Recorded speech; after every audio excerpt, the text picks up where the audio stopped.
we could. Okay, we live now. Yes, sir. Yes, sir. Let me see the tweet. Yeah, I'm looking forward to this UFC. Yeah, man, it's gonna be a good one, bro. It's gonna be a good one.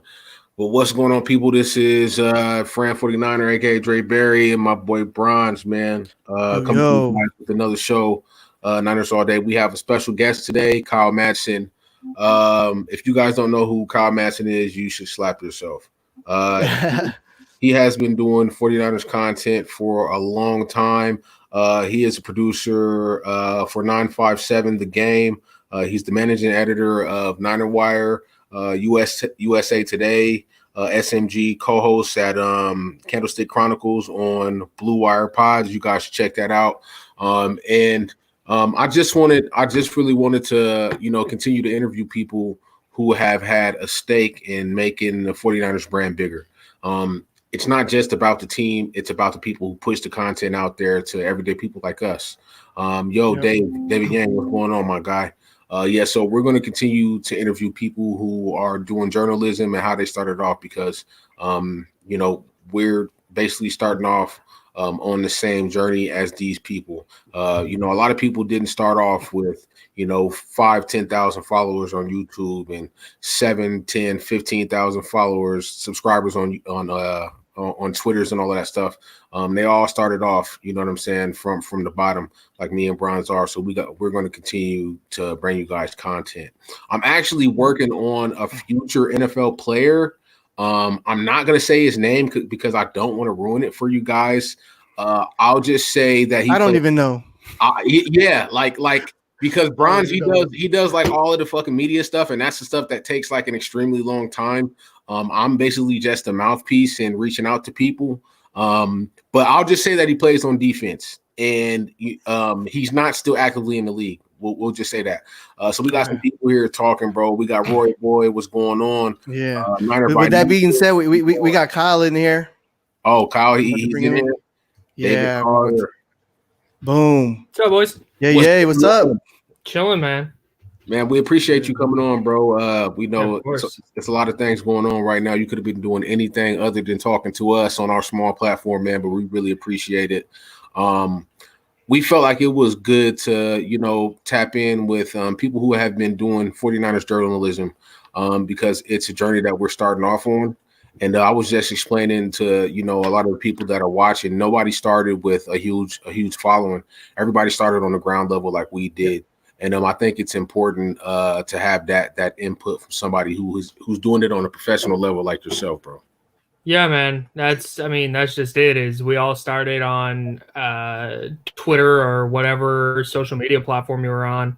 Yeah. And then it's work. It's right. The people who are going to put in the work are going to rise to the top, and the people that maybe enjoy it but don't want to do it professionally are going to kind of go their own way. So exactly. No, that's a cool thing you guys are doing. Exactly. I appreciate that, bro. So we have a series of questions here. My first question is, how long have you been doing journalism, and when did you start doing 49ers content? So I've been doing journalism stuff. I started studying it in school. Okay. I went to Sac State. But before that, I kind of just had like a personal blog that I'd write on, and it was just like, 16, 17 years old in high school. Blogs weren't really a big thing yet. Right. But I just kind of had one and would just kind of do stream of consciousness type of writing. And then I went to college, and you start getting into different classes and getting to do different things. And Sac State's football program isn't huge, but I got to write for a site covering them. Did a lot of radio stuff. And just as I never really wanted to get into the writing aspect of it, but it was just something I always kind of naturally had come to me pretty easily. So I just kind of picked that up and kept rolling with it. Awesome. Yeah, man. So you've actually been doing this since you were in high school, bro. So you've been doing it for a while. Nice. Yeah, I got pretty lucky. Just like I said, I jumped on, I think it was like a WordPress type blog pretty early, and got to post there, and just had every place I went in college, whether it was the campus radio station I worked for or different classes, like I had these different opportunities to write different stuff. Oh, man, and like I said, it takes work for sure, but I've been very, very fortunate to know some of the people I know and to have some of the opportunities I've gotten. Awesome. That's what's up, man. So this second question is, there has been some recurrent issues with Jed York, with the 49ers organization in Santa Clara.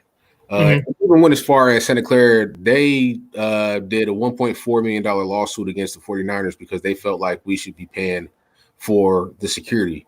Do you think that it's time for the 49ers to possibly start looking for another location to play games and practice? Wow. No, I don't foresee that happening. I don't foresee that happening really anytime soon. They worked really hard to get that stadium in Santa Clara. Yeah. And I think they're probably going to be there for quite a while. Yeah. So do you have any issues? I mean, do you have any information as to where this issue started with Jed York in Santa Clara? Because it seems like it's been an issue since he got day one. So all this stuff moving, this all happened kind of before I started following the team on a level where it's like I need to cover this and to write about this. Because I mean, I was just a football fan who had a platform to write some stuff. Like that's what I am. That's right. So from what I understand, the transition to Santa Clara was never particularly smooth. And I feel like it's just one of those things. I don't know if the relationship is ever going to be great. And I mean, they have a stadium there. They worked for years to get a stadium there. Yes. They already tore down Candlestick. Even if they wanted to move, that the process of getting a new stadium is not easy. It's not something they can just turn around in a year or year and a half or 2 years. Like that's a long process of locating a spot, buying the spot, getting all the necessary approvals to build it, and then you got to actually build the thing. I mean, like I said, as far as I know, the relationship's not great, but I don't think they're going anywhere. Remember the rumors, the talks about Raiders sharing the stadium with us? Man, I didn't like that. That didn't sit well with me. No, that was different. Yeah, I'm happy that didn't happen. All right, man. Okay, so this is another question, and this is more about the team. What do you think the strongest position group on the team is right now, and why?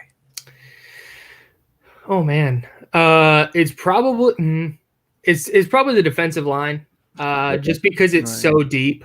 There's, I mean, when they were at their peak last year, when it's Armstead and it's not Buckner anymore, but Buckner at the time and Nick Bosa, and then you run out D Ford on passing downs. Like they were just rotating guys through, like Ronald Blair. Ronald Blair is an excellent player, and he's a reserve on this team. I think he'd start on a lot of teams. So they just when they're healthy, they can throw so many different guys at you from that spot that I think that's the best position group on the team. The linebacking core is really good. I really like the Fred Warner, Quan Alexander, Dre Greenlaw trio, just because they're all like. You said what? I said most definitely. Yeah, they're like prototypical, like perfect linebackers for today. Like they might have been strong safeties in the 80s. Yeah. But now they're playing down in the box and they can play in coverage. They all play the run pretty well. Quan Alexander missed some tackles, but that happens. So I think the linebacking core is really good, but the depth on the defensive line is unreal, and I think that's probably their best group. I think you tweeted last night about the plays of the linebackers. Yeah. It just like late night. I don't want to, because like Niner fans know who those guys are. Like nobody thinks that the Niners linebackers are bad, but I remember in week 16, remember Fred Warner had the pick six against the Rams. And I saw a bunch of national writers like, "Hey, Fred Warner." It's like, yeah, man, Fred Warner. Like for the last 2 years, like right. So those three guys, I think, didn't get like we heard a lot about Richard Sherman and deservedly so. He was awesome last year. And Jimmy Ward was really good, and Jaquiski Tartt's a super important player for them in the pass rush. But having a second level of three guys who can cover running backs, tight ends. That play I retweeted was Fred Warner running with Marquise Brown. The Ravens wide receiver. Having guys that can do that is so important. Like, it just makes scheming an offense up a lot easier. So, the linebackers are really good. All right, man. I'll rock with that one. Now in the offseason, when it comes to all of the free agent acquisitions, all of the draft picks, we had one huge trade. Which move do you think will have the biggest impact on the team going forward for this year? For this year, man, that's tough because they didn't make, outside of the Buckner trade, they didn't do a ton. I do think that acquiring that second first round pick, drafting Javon Kinlaw, and then moving up for Brandon Ayuk, I think the Ayuk move is going to be a big deal. Yeah, and maybe early on, because transitioning from college to the NFL at receiver is really difficult to begin with. Yes, sir. And then you have this truncated offseason where typically thered be a rookie mini camp where he's getting work, and these offseason, these voluntary offseason work where he'd be getting reps in, and he's not getting that. And there's only so much you can do over.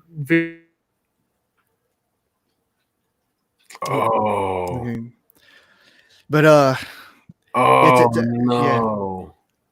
Okay, Kyle got the little. Okay, you froze for a second. Yeah, you froze for a second. I was like, second time. All right, so we're good. Yeah, we're good. Yeah, we're good. All right, so let me turn my internet off on my phone. Make sure we're good there. So I was saying, I just think Ayuk's going to be a really important player for them, especially later in the year, kind of once he has his legs under him. Yeah, I think he has a different skill set than Deebo Samuel, but I think he can do a lot of the things that Deebo did last year. Yeah. And just when you give a player his explosiveness in an offense like Kyle Shanahan's, where he's going to get so much space, I think he's going to have a pretty big impact. So I think that trade up in the first round to get a receiver that fits the Niners offense that well is going to wind up being kind of one of the bigger moves of the year. Yeah, man. I definitely have to agree with you on that. And I mean, Bronze, what do you think, man? What was the biggest move of the offseason? I mean, and it doesn't have to necessarily be a draft pick. It could be somebody that we traded for. Right. Well, I guess the biggest move is Trent Williams, but I want to add on to the Ayuk thing. I'm afraid that that there's that high expectation, right? Because we traded up for him. And like you said, it takes a while, especially with the situation now. It's going to take a while for him to get adjusted. That's what I'm afraid of. Like with the fans, like if he's not showing up, like in the first couple games, like he's a bust already. You know how some fans will overreact, and I mean especially really you should just second, third years where you kind of like look close at a receiver.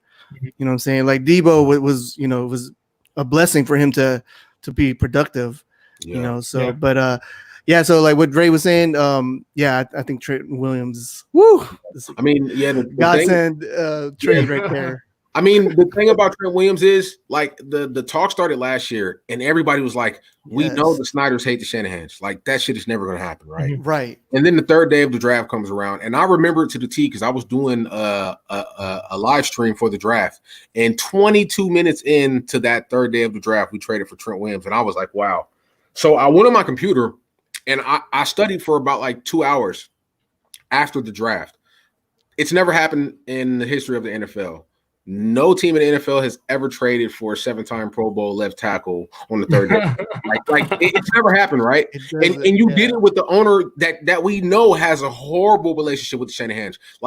They did not want to draft that quarterback, and they made him draft him anyways. And he was rookie of the year, and he went to a Pro Bowl. You know what I mean? Yeah. I mean, I think it stems from that specific situation to where I think the situation went kind of sour with the Redskins, man. So I was definitely amazed. I feel like them having a new coach who puts his foot down was really the key to us being able to get Trent Williams, because without a new coach there and Snyder, trying to be Jerry Jones, trying to make all the decisions, I don't think it would have happened, man. But Rivera probably went in there and put his foot down and said, "You need to let me do this." And I'm happy that happened, bro, because that was a huge move for us. It's never happened in the NFL. Yeah, especially when you lose a guy like Joe Staley, who's just been the guy. Yes. Typically, you lose a 6-time Pro Bowl left tackle. That is priority one. You're trading up in the draft to go get a guy to replace him, and the fact that they got a 7-time Pro Bowler, still kind of in the back end of his prime for late in a mid-round pick. That's huge. Right. Hey, I want to ask you guys something. Yeah. Bronze, you mentioned that you were worried a little bit about Brandon Ayuk and people maybe judging him a little early. Do you guys worry about that with Javon Kinlaw as well? Because the Buckner trade had so many different layers to it. It wasn't just they need to replace him, but that trade is gonna be judged on how Javon Kinlaw ultimately plays. Right. Does that concern you guys at all? That let's say the Niners don't go back to the Super Bowl and Javon Kinlaw is just kind of like, okay. Do you worry about that trade getting judged right away? Brian, you answer first, bro. Yeah. That's a good question, but I'm not too worried. I think my gut feeling says Kinlaw is going to go off. He's going to be swatting hella balls down, and he's just going to plug and play. It's a fit because with his position, there's not a lot to. It's not as complex as a receiver, a rookie receiver coming in. He just probably got to learn, develop a little bit some technique. But man, we got Kusurik over there. But yeah, that's a good question, man. Like how they'll judge. But hey, man, that's a good move. If you have like a high paid player, and we can't really afford him, and to get like a first round pick, hopefully we can just churn on out. A couple episodes ago, me and Jay was talking about, if Kittle, if it goes down that road. And nobody be compensated. Like the fans were tripping. They were mad, bro, but they don't understand that this is business. My take on it is when I found out that so this was actually after the NFC Championship game, and that's when they offered Buckner $18 million, and he turned it down. And when I found that out, I was like, okay, he doesn't want to be a 49er. There was a lot of fans that was complaining about him leaving. I didn't give a fuck because at the same. It's just like when you look at Eric Armstead was like, I didn't care about the money. I want to be a 49er. Yes, I wanted to be paid, but that wasn't the number one priority. I'm from Sacramento. I want to be a part of my community, and I want to be a 49er for my career. That's a guy that wants to be a 49er. Buckner didn't want to be a 49er. Also, Buckner was great at eating up double teams, but when he was one-on-one, he didn't necessarily win a lot of his matchups one-on-one. Buckner is great at eating up double teams, but as far as one-on-one, he's really not. I don't know how he got $21 million a year. I think he got 22 actually. I just didn't understand it. That's more than Aaron Donald. Aaron Donald's getting 20. He got 22. I think it was way too expensive. And for me, I feel like DJ Jones is going to step up this year. Also, we have to look at Solomon Thomas. Solomon Thomas, when he played at the 3 technique last year, he had a 70 PFF. When he went outside, I think he had a 58.3. He's not an edge guy for sure. He's not an edge guy. Exactly. So I think with the combination of Solomon Thomas, DJ Jones, and Javon Kinlaw, hopefully Julian Taylor comes back healthy, I think we'll be okay. Now, I think that's fine. Yeah, I think we'll be okay. And everybody's like, well, Solomon Thomas hasn't done nothing. Well, shit, up until this point, Eric Armstead didn't do nothing either until he got into his 4th year. This is Solomon Thomas' 4th year. This might be the year he breaks out. Also, we didn't pick up his 5th-year option. So he's going to come out and he's really going to try to establish himself so he can get a good contract elsewhere. And I hope that he balls out this year. So that's my take on the Kinlaw thing. I'm not going to panic. Do I expect him to have, a 12-sack season like Buckner did when he came into the league? No. You know what I'm saying? Do I expect maybe 5 or 6? Yeah. You know what I'm saying? But I'm not going to like flip out if it doesn't like happen right away. As long as he can stuff that middle and make our run defense better. If we go from being ranked in the 20s to, let's say, the 12th ranked defense and run defense, like I'll be happy with that. You know what I mean? That's what I think Javon Kinlaw can do for us. Yeah, that makes sense. Yeah. What about you, Kyle? What you think? Yeah, I think it'll be fine. Like, I just don't think the value of a defensive tackle, like, unless you have Aaron Donald, right? Aaron Donald is like the most impactful defensive player in the league. Unless you have that, it's pretty easy to replace a defensive tackle. Yes, sir. And I think that's what the Niners are looking at. They can allocate that money elsewhere. Yes, that's why I think George Kittle is going to get done, because I think they knew that was going to cost them a lot of money, and keeping Buckner was going to make them or force them to let Jimmy Ward go, let Eric. Oh, he'll come back. He'll come back. Yeah. Yeah, he'll come back. Damn it, he'll come back. There we go. So plus they have Fred Warner coming up. You got to look a couple years down the road, because they're not looking at just this year. They're looking at 2, 3, 4 years down the road. Exactly. And Nick Bosa is the type of guy that you give best defensive player in the league type of money to, and I think that they're projecting that as well. So. Exactly, and then we have to look at the cap space. Like right now, it's $49 million. Over the cap has not been updated. We did not take Solomon Thomas's $12 million fifth year. So if you add that to the 49, then that's 61 million $61 Yeah, so I mean we're looking pretty good, and then the cap is going to increase all the way until 240 million. They did an article that was released on the 12th of last month saying that the league is extending the amount of credit that every franchise gets from 350 million to 500 million. So with the pandemic and all of that stuff, like I hope that some of that money is allocated to the cap so it can help out teams if fans are not available to come to games. So I think that we'll be okay. You know what I'm saying? I really do. This next question, bro, is a question that I ask everybody. Because I feel like this guy, I feel like he's not 100%. He's not 100%. What's the word that I'm looking? He's not 100% committed to football. That's what I feel like. You're gonna ask me about Dante Pettis, aren't you?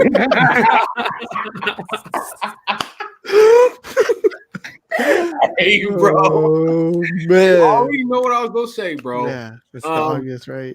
I think that Jawan Jennings is going to be hungry. Chris Fink from Notre Dame, he's an undrafted free agent. He's going to be hungry. Do you feel like Dante Pettis is worthy of earning a spot this year on the team? Maybe. It depends a little bit, because I think what you said is pretty spot on. Like, I think he's good enough to be a contributing receiver in the NFL. He definitely has the talent. Yeah, I'm in on Dante Pettis. Like I want the Niners to. I think the Niners are going to allow him to compete for a spot, and if he wins a spot and winds up being like the second or third receiver, I would not be surprised really at all. But the issue, as you brought up, is I don't know how much this dude likes getting hit, and that's not that's not a bad thing. It's just it's going to keep him from being a successful player in the NFL if you can't go over the middle. That's an issue. One of the things that jumps out to me with Pettis is week 10, the loss against Seattle in Santa Clara. He had a ball go off his hands on the Niners. I think it was their last offensive possession in overtime. It's their last offensive possession in overtime. Yep. And it was a ball just off his hands. It was over the middle. It looked like he kind of short-armed it a little bit. Yep. And Shanahan said in his post-game press conference that he didn't regret throwing because he had drawn up some easy completions. Right. And the fact that easy completion wasn't made because the receiver short-armed it, like that's a problem. That's so that's something where you can't learn to want to do this over an off season, So I'm not out on Dante Pettis, but I think that he has some soul searching to do because the skill's there. Like he has good hands. He can run routes. We saw it at the end of his rookie year. He had a 5-game tear where he's just awesome. Right. But if there's an issue, and I don't know Dante Pettis. I don't talk to Dante Pettis. Maybe he loves football more than anything, and last year was an aberration. But last year seemed like he was heading in the wrong direction. So he has to change that. Yeah. For sure. Most definitely. He needs to talk to Ronnie Lott or Jerry Rice or somebody. The soul searching for real. It's like, dude, you literally have the GOAT.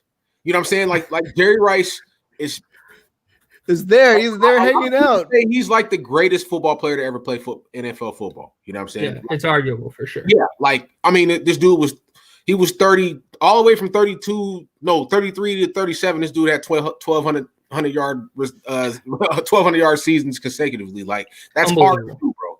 in your mid to late 30s. You know what I'm saying? So it's like when you have that resource there, bro, just please use it. You know what I'm saying? Like, come on, bro. Like, I don't want to get on Twitter and you're tweeting about pastries and chocolate chip cookies. Like, I say this all the time, you know. And when he did it, like I was like, Dante, are you training? And he blocked me, and I was like, okay, this guy is soft. You know what I'm saying? Like, but, you know,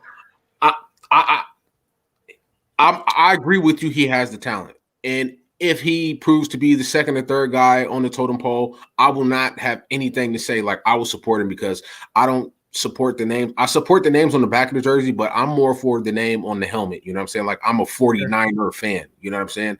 And so if he is productive and he comes through this year, like, I'll be happy for him. You know what I'm saying? But it's just consistency. I just want to see, you know, some consistency from him. Yeah, I think that was his big issue all last year. He just wasn't. He's not a reliable receiver, but I think he can get there, man. I think he's really, really talented. So he's going to be interesting to watch. He's the guy I'm most interested to see how he plays in whatever preseason we get. Most definitely. Okay, and all right, so let's talk about your favorite group. You know, I drew this question up before, and this is your favorite group on the team. I think you said it's the most talented.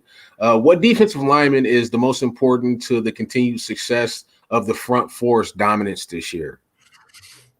I want to say Nick Bosa, just because when you have a guy who's just unblockable off the edge, it cleans up a lot of the issues you have elsewhere. But I think Eric Armstead and all the different things he does, whether it's playing defensive tackle, whether it's playing on the end, like, he's such a good run defender on the edge. And I think he's going to play a role in replacing some of DeForest Buckner's snaps, because I don't think Javon Kinlaw is going to play 900 snaps as a rookie. He might. No. I don't foresee it.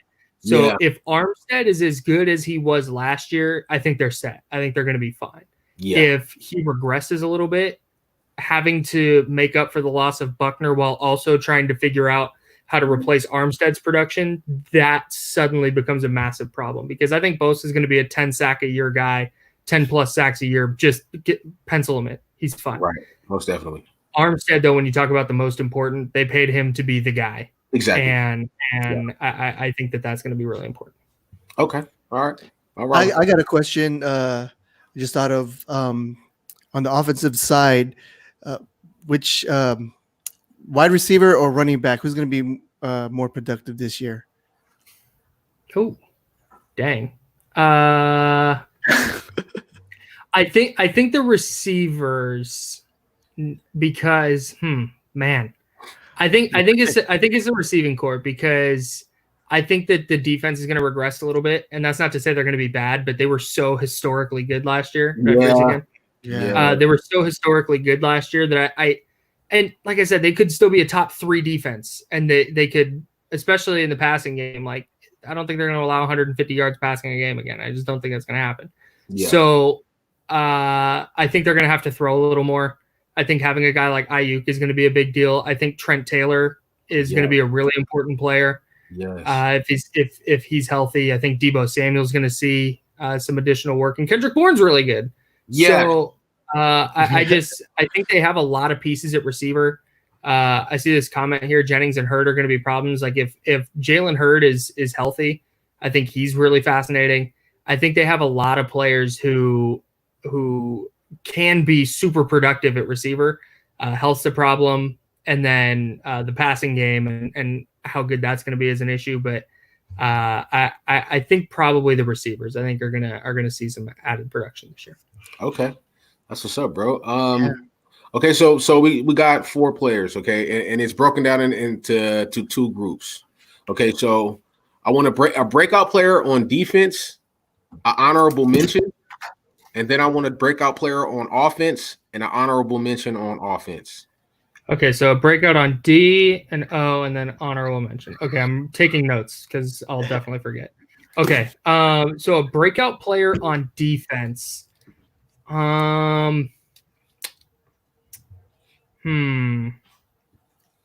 Give me Jimmy Ward on that side, and I say that because I think Jimmy Ward's already really good. I was in favor of them re-signing him both last year and then this offseason as well.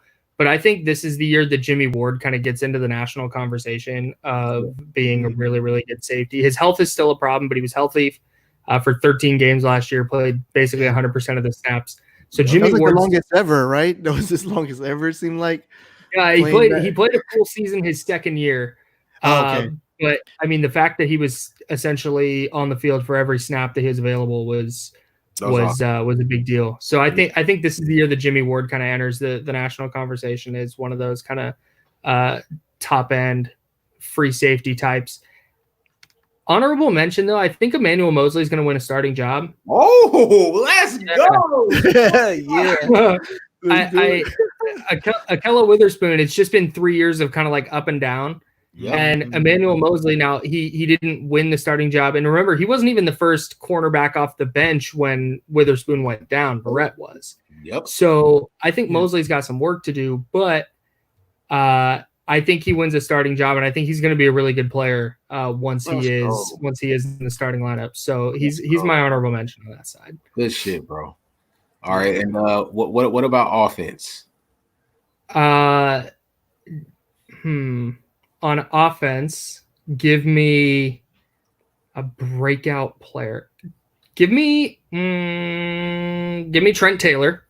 Okay. I think Trent Taylor, like I said, I think Trent Taylor is really good. And when you talk about a guy like Garoppolo, who stands in under pressure, quick release, does his best work over the middle of the field.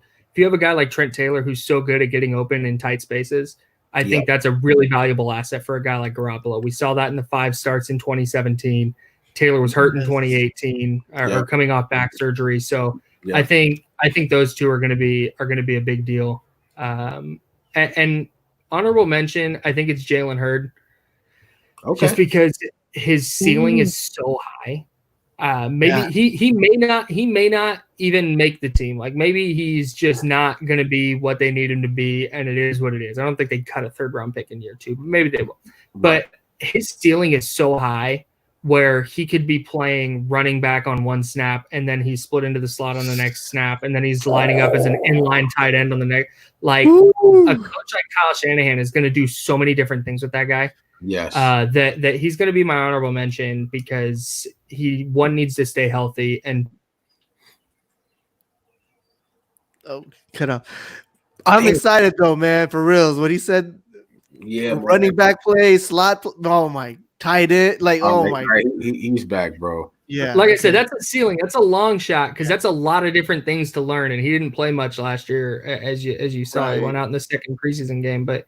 Man, his ceiling is still so high. So I think he has to be mentioned. That's what's up, bro. I'm getting hype. Man. Now, if you had a cutoff for price point per year for George Kittle, basically like, okay, this much is good one, Dre. Good one. But if you want over this amount, then we got to trade you. Like, what do you think that price point is? Turned out $14 million a year, and that's like $3.5 million more than any other tight end in the league. He blew him out the water. He turned that down. So, what is that perfect price point? Let's see. I'm looking at the wide receivers right now because I think that's probably the way to go. Exactly. When judging Kittle's contract, I think if he starts to get into, I think like 18 million is probably my max. Because AJ Green makes 18.1, Odell Beckham's at 18, Michael Thomas is at 19.25. I think that's kind of where my cutoff is. Like, all right, let's bro. But dude, here's the thing. If you're not paying George Kittle, who the hell are you paying? That's my thing. He's the best blocking tight end in the league. He's arguably the best receiving tight end in the league. Yes. And when you have an offense that's based on deception, when you have an offense that's based on passing out of running formations and being able to throw 5 different formations at a defense with the same personnel group, like that's a huge advantage. And George Kittle is kind of the fulcrum for all of that. And when you take a guy with his skill set out of the lineup, I'm sorry, Ross Dwelly is not going to get it done. And that's not shaming Ross Dwelly. It's George Kittle is elite at his position. If you're into Pro Football Focus, his year last year was the highest graded ever for a tight end. Since like 06, I think. So better than any of Rob Gronkowski's. Like, that's the level this guy's at. Yeah. And when he is that important to your offense, like, that's the guy you pay. And if that means that you don't pay Mike McGlinchey, okay, then you go find a different right tackle. But replacing George Kittle is as close to impossible as it gets. And I think it's really difficult to put a number on the value that he brings to the offense. So, like I said, if the Niners throw $18 million a year at him, that wouldn't surprise me. And maybe he winds up with like Armstead's contract or something, but he's going to get paid, and I'm uncertain there's a number that I would walk away from the table at that's anything below what like Michael Thomas makes. Damn, bro. Yeah.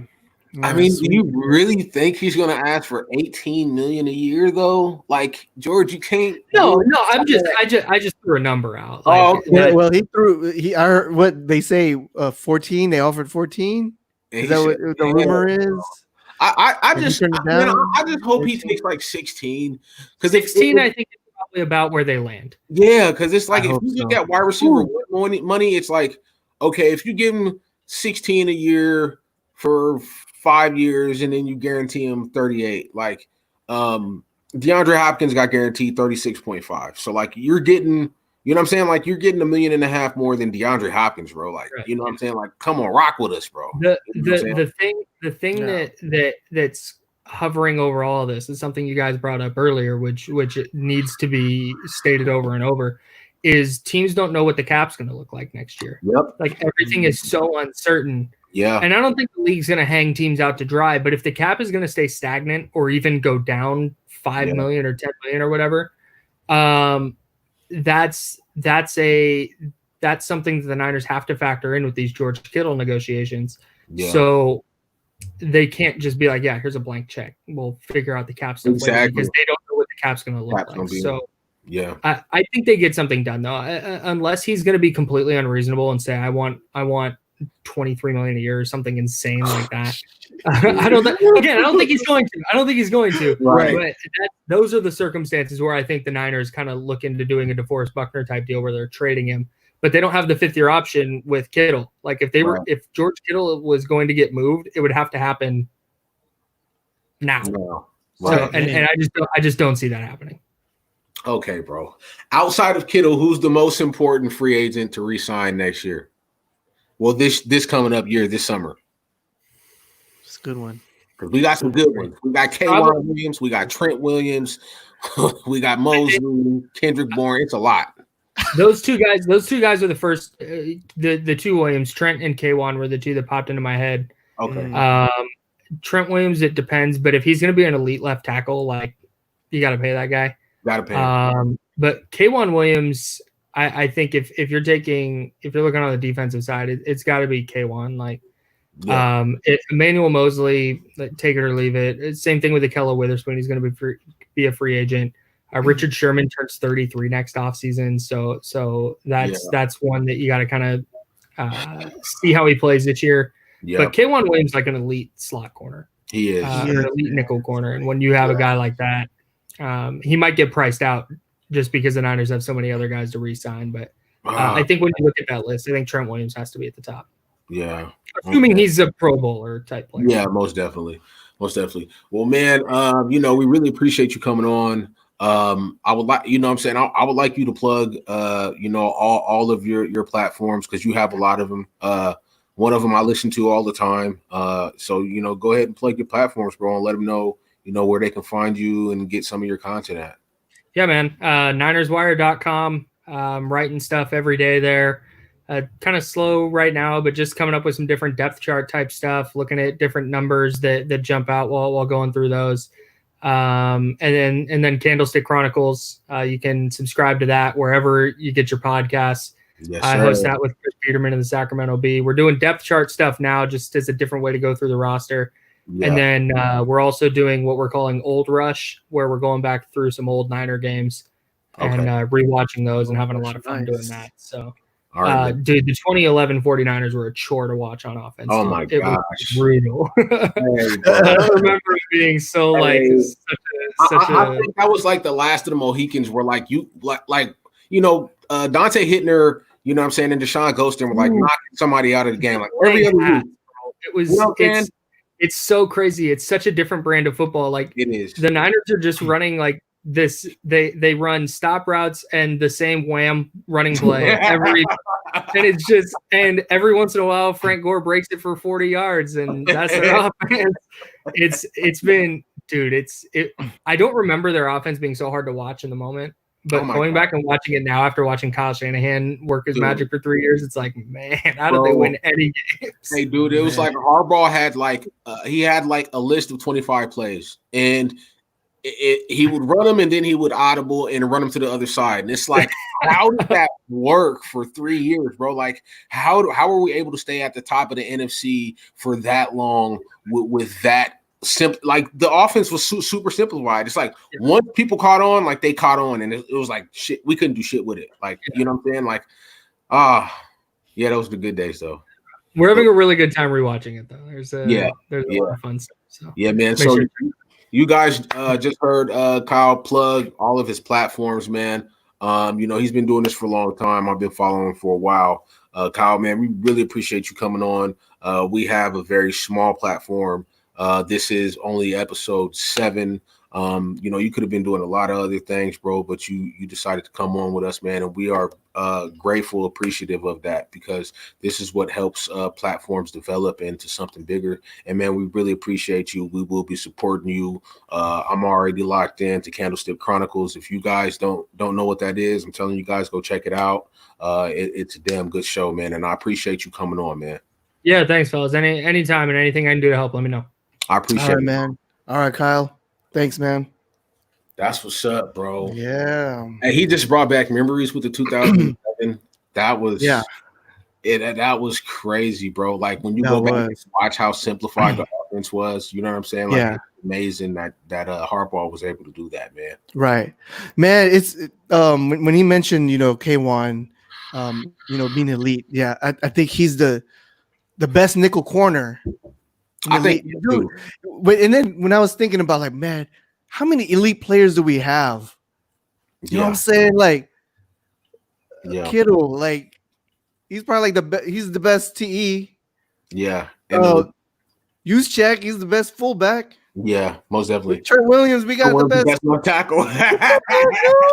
We got a bunch of like, elite guys, bro. Richard Sherman, you know what I'm saying? Still elite. Like it's amazing, man. And when so you got to look at back, like when we first got Kyle Shanahan, like what did he do? He brought older guys who knew the system. For instance, he brought what was the wide receivers, man? Pierre Garçon. He brought an older guy from the Redskins who played with the coach, but he knew the Redskins offense, and he brought him in to teach these younger guys. Then you look at Robert Saleh. Even though Malcolm Smith got injured, he was still able to help coach some of these guys up and learn this defense and learn the offense. What did he do? Learn this defense. What did he do? He was an older guy. He got injured, but I'm pretty sure he helped with the tutelage of Fred Warner when he came into the league. Like you can see, man. Yeah, bro, you could literally see that they were bringing guys in who knew the system so they could have some help, basically, coaching these guys up and learning this system, bro. And it has developed into what it is now, bro. Like literally when they said brick by brick, it was that, you know what I'm saying? It was a 3-year process, you know what I'm saying? And I don't know if I've seen it done this good. Maybe. Right. I mean, maybe the Patriots. I don't know. Like the Legion of Boom, like they got Cam Chancellor, Richard Sherman, Bobby Wagner, and CJ Watson, and I think they got Russell Wilson. Like they got all of those guys in the same draft, right? Right. So that's a team who did it. You could look back to the Broncos. They got Ian Wolfe. Then they traded for Emmanuel Sanders. They got who's the Von Miller? Like they got those guys in the same draft. Right. It's hard to like pick out a team who's been where you can like literally pick out the process and look at it through like draft picks. You know what I'm saying? Not just guys who traded for, but like drafting a team to be great, bro. Like it's crazy. It's not done all the time. It's really like, dude, like really the Kyle Shanahan Lynch era. I mean, they're doing it like right. It's like duh. Like why is not every other teams doing it?